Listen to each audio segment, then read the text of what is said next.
Mais do que uma empresa de desenvolvimento urbano, a Carvalho Hosken elabora projetos que estruturam vidas, concretizam desejos e transformam ideias em realidade em um Rio de Janeiro que não para de crescer. A Carvalho Hosken desenvolve mais do que bairros na Barra da Tijuca. Cria novos caminhos para a qualidade de vida com infraestrutura, cultura e arte. Carvalho Hosken, patrocinadora da Orquestra Sinfônica Brasileira.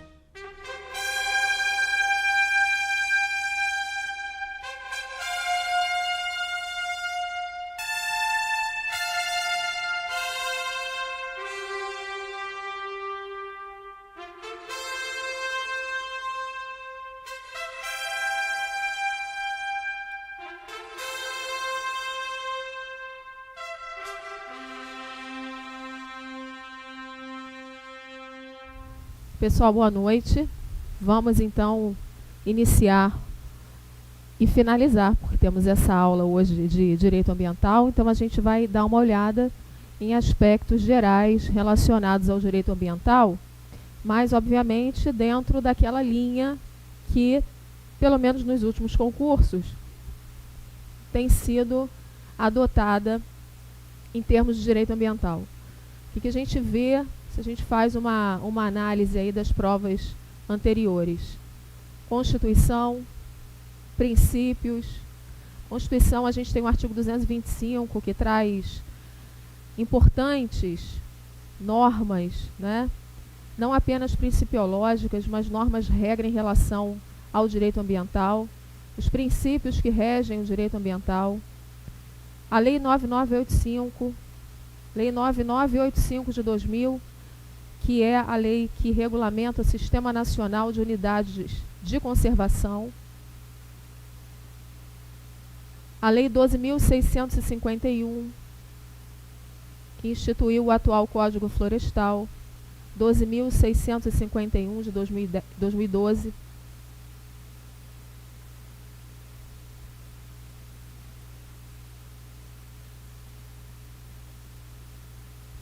A Lei 11.305 de 2010, que é a lei que dispõe sobre uso, tratamento de resíduos sólidos. Então, se vocês fizerem uma análise dos concursos anteriores, vocês vão ver que, repetidamente, há questões relacionadas a esses temas. Então, me parece que são os temas assim mais importantes para que a gente dê uma olhada, né? Que a gente estude a questão da lei em relação à lei de resíduos sólidos, a 11.305. As perguntas, elas são muito em cima daquilo que a lei traz, de requisitos, né? Disposições muito mais específicas da lei. Então, eu sugiro que seja feita uma leitura com atenção à lei 12.605. E também ao Código Florestal, que o Código Florestal vai regulamentar as áreas de preservação permanente, que é o que tem tido mais interesse, aí tem parecido de maior interesse nos concursos, as áreas de preservação permanente, as APPs, e as reservas florestais. As duas estão regulamentadas no Código Florestal, na Lei 12.651. Então é interessante que também dê uma olhadinha nisso aí com alguma atenção. Ok? Então a gente vai começar a falar do direito ambiental, lembrando de uma definição dele. Uma definição que passa ali pelas gerações ou dimensões de direitos que a gente estuda lá no direito constitucional, né? Então, a gente vê lá no direito constitucional algumas dimensões ou algumas gerações de direitos, ou seja, no desenvolvimento do direito constitucional, dos direitos fundamentais, da evolução de determinadas culturas, da evolução da história constitucional mundial, a gente vê que determinados direitos, eles ganham prevalência nas constituições. Né? A gente encontra, o STF, ele para na terceira geração de direitos, mas a gente encontra na doutrina aí 5, 6 gerações de direitos, enfim, mas a gente vai parar na terceira, que é exatamente onde o Supremo Tribunal Federal para. A primeira geração de direitos Só lembrando para você rapidamente, a primeira geração de direitos é aquela que diz respeito aos direitos individuais. Aos direitos individuais. Essa geração ou dimensão é fundamentada pelo princípio da liberdade. A liberdade clássica, ou seja, os direitos individuais analisados sob o aspecto do indivíduo, do individualismo, né? O direito do indivíduo à luz do próprio indivíduo, analisado e encarado sob o seu próprio interesse, e não dentro de um grupo, não dentro de algo que seja um pouco maior que ele. A gente tem aí como grande exemplo os direitos de propriedade, né, dentro desses direitos aí de primeira geração. Evoluindo um pouquinho mais, a gente chega aos direitos de segunda geração, que estão relacionados aos direitos sociais. Por isso, são direitos embasados pelo princípio da igualdade. Aqui a gente também tem direitos do indivíduo, mas agora não mais o indivíduo encarado sob um aspecto individualista, mas sim o indivíduo encarado dentro do grupo, né? Então, princípio da igualdade por quê? Porque a todos os indivíduos esses direitos devem ser garantidos. Então, por isso o princípio da igualdade. Todos os indivíduos têm, de igual maneira, direitos a ter direitos. Direito a ter direitos. Que direitos? Os direitos de natureza social. Não pode haver aí uma acepção de indivíduos que terão direito a esse tipo de benefício dos direitos de segunda geração. Então, por exemplo, direito à saúde, à educação, são os direitos de segunda geração. Tanto é assim que a Constituição prevê que o poder público deverá prestar assistência integral à saúde, deverá prestar educação, na medida em que o particular, o indivíduo, não tem a condição de prestar para ele mesmo, ele sabe que o poder público tem a obrigação de fazer isso e vai prestar a ele esse tipo de direito. Esses direitos, é importante que a gente lembre por que eu estou falando isso, para depois enquadrar o direito ambiental. O direito de segunda geração é um direito individual, portanto, é um direito que está na esfera de decisão do indivíduo. É um direito que está na esfera de movimento, de decisões quanto a ele pelo indivíduo. Então, por exemplo, quando a gente fala de educação, nem todo mundo estuda a mesma coisa, nem todo mundo tem o mesmo nível de escolaridade, né? Nem todo mundo faz faculdade, né? Nem todo mundo faz a mesma faculdade. Tem gente que para no ensino médio, tem gente que faz pós-doutorado, enfim, porque é uma escolha.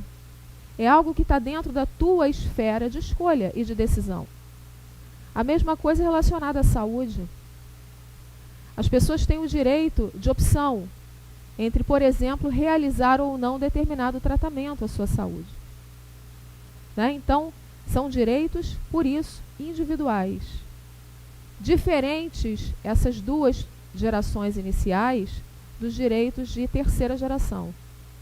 Porque nos direitos de terceira geração, a gente já tem aí direitos ou interesses de natureza transindividual. São direitos ou interesses que extrapolam a esfera decisória do indivíduo. São direitos que pertencem a todos de igual maneira. E não há, por cada indivíduo, o poder de escolha ou de decisão quanto ao resguardo ou não desse tipo de direitos. São direitos que estão acima de nós. Então, por exemplo, nós todos precisamos da água potável para a gente sobreviver. Todos nós precisamos de um ar relativamente puro, dentro de um limite tolerável de poluição, para que a gente possa sobreviver. Não dá para escolher respirar ou não respirar. Beber água ou não beber água. Nós precisamos disso para a nossa própria sobrevivência. Portanto, todos nós, seres humanos, dependemos desses direitos. Daí porque cada um de nós se torna, ao mesmo tempo, responsável pela preservação desses direitos. Por isso, os direitos de terceira geração são embasados pelo princípio da solidariedade. Tudo que a gente faz, tudo que a gente pratica de nocivo, de lesivo em relação ao direito de terceira geração, não prejudica só a gente, prejudica a todo mundo. Se a gente decidir, por exemplo, não estudar, se a gente decidir não ter uma preparação, uma qualificação melhor para o mercado de trabalho, qualquer prejuízo que venha a ser sofrido, vai ser sofrido pelo indivíduo que fez essa escolha. Agora, quando a gente, por exemplo, polui a água, quando a gente leva um bicho, um cachorro, para passear na rua e deixa ali a sujeira de qualquer forma, de qualquer maneira na rua, esse prejuízo, ele vai ser causado, ele vai ser revertido, não para nós individualmente apenas, mas para todo o grupo. Então, daí porque a solidariedade é importante. Tudo que a gente faz de bom ou de ruim afeta não só a nós, mas a todos, porque são direitos que estão acima de nós. É aqui, exatamente nessa geração de direitos, que está enquadrado o meio ambiente. Né? O meio ambiente está ali na terceira geração de direitos. O meio ambiente ele se qualifica como um direito de natureza transindividual, indivisível. Precisamos todos cuidar, ser solidários, para que a gente possa ter condição de viver com saúde e sobreviver e se desenvolver. Então, esse é o primeiro detalhe importante em relação ao meio ambiente. Segundo, aí a gente já vai para o Código de Defesa do Consumidor, para a gente ter um parâmetro aí mais específico. Categorias de direitos. Artigo 81, parágrafo único da Lei 8.078 de 90. Categorias de direitos. Direitos coletivos, lato sensu. Código de Defesa do Consumidor dispõe que os direitos coletivos, em sentido lato, abrangem 3 específicos direitos ou interesses. O inciso 1º trata dos direitos ou interesses difusos. O inciso 2º, direitos ou interesses coletivos, estrito sensu. E o inciso 3º, direitos ou interesses individuais homogêneos. Vamos começar pelo fim, para a gente ver onde é que se enquadra o meio ambiente. Começando pelo inciso 3º, o meio ambiente poderia se enquadrar aí como um direito ou interesse de natureza individual homogênea? Não, porque a gente já viu que ele é um direito de terceira geração. É transindividual. Portanto, de cara, a gente afasta aí o inciso 3º. Subindo um pouquinho mais para o inciso 2º, direito ou interesse coletivo, estrito sensu. São aqueles transindividuais, indivisíveis, de que sejam titulares grupos ou categorias de pessoas ligadas entre si ou com a parte contrária por uma relação jurídica base. Aí eu te pergunto, o que liga cada um de nós no interesse a ter um ar puro para respirar é uma relação jurídica? A gente tem relação jurídica entre nós? Nós temos entre nós uma relação jurídica que nos liga ao ar, que nos liga à água? Não, né? Não tem relação jurídica entre nós nenhuma. O que nos liga ao ambiente saudável é uma situação de fato. É uma necessidade que o indivíduo tem de sobrevivência. Mas não existe relação jurídica. Então, a gente já afasta o meio ambiente dos direitos ou interesses coletivos estrito sensu. Sobraram os direitos ou interesses difusos, né? Que estão lá no inciso 1º. São de natureza transindividual, indivisível, onde os titulares são ligados por circunstâncias de fato. Então, o meio ambiente se enquadra aí, como um direito ou interesse de categoria difusa. Então, a gente já tem 2 detalhes aí para fechar um conceito sobre o meio ambiente. né? É um direito de terceira geração, de natureza difusa. E aí a gente continua, formado por um sistema que abrange o ambiente natural, artificial, cultural e do trabalho.